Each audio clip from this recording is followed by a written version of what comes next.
പത്തനംതിട്ട പന്തളത്ത് മയക്കുമരുന്ന് വേട്ട. കാറിൽ യാത്ര ചെയ്ത അടൂർ സ്വദേശികളിൽ നിന്ന് 300 ഗ്രാം MDMA പിടികൂടി. ഷിജോ കുര്യനുണ്ട് പത്തനംതിട്ട. ഷിജോ, എപ്പോൾ എങ്ങനെയാണ് പിടിയിലായത്? വിവരങ്ങൾ. സുഹൈൽ, ഇന്ന് ഉച്ചയോടുകൂടിയാണ് പത്തനംതിട്ട അടൂരിൽ നിന്ന് 2 യുവാക്കളിൽ നിന്ന് 300 ഗ്രാം MDMA പിടികൂടിയത്. പോലീസും ഡാൻസ് ഓഫ് സംഘവും സംയുക്തമായിട്ട് നടത്തിയ തിരച്ചിലായിരുന്നു കാറിൽ സഞ്ചരിച്ച 2 യുവാക്കളിൽ നിന്ന് 300 ഗ്രാം MDMA പിടികൂടിയത്. ഇവർ തമിഴ്നാട്ടിലെ ഈറോഡിൽ നിന്ന് കേരളത്തിലേക്ക് ലഹരി എത്തിച്ച് വിൽപ്പന നടത്തുന്ന സംഘത്തിലെ കണ്ണികളാണ് എന്നുള്ള ഒരു വിവരം പോലീസിനും ഡാൻസ് ഓഫിനും ലഭിച്ചിട്ടുണ്ട്.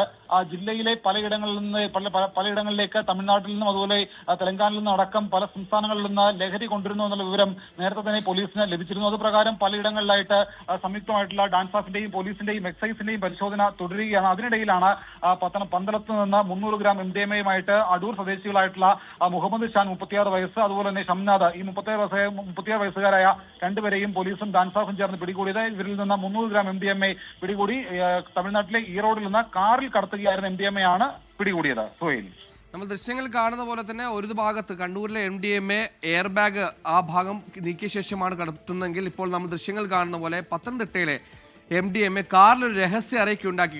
അത്രയും പണിപെട്ടാണ് ഈ ലഹരിക്കടത്ത്. എന്തായാലും പുതിയ സർക്കാരും പഴയ സർക്കാരിനെ പോലെ തന്നെ ഇത്തരത്തിൽ യുവത്വത്തിന്റെ സിറുകൾ ലഹരി നിരക്കുന്ന മാഫിയ സംഘത്തെ പിടിച്ചുകെട്ടട്ടെ. അത്തരത്തിലുള്ള ത്വരിത നടപടികൾ ഉണ്ടാകട്ടെ എന്ന് നമുക്ക് ആത്മാർത്ഥമായി ആഗ്രഹിക്കാം.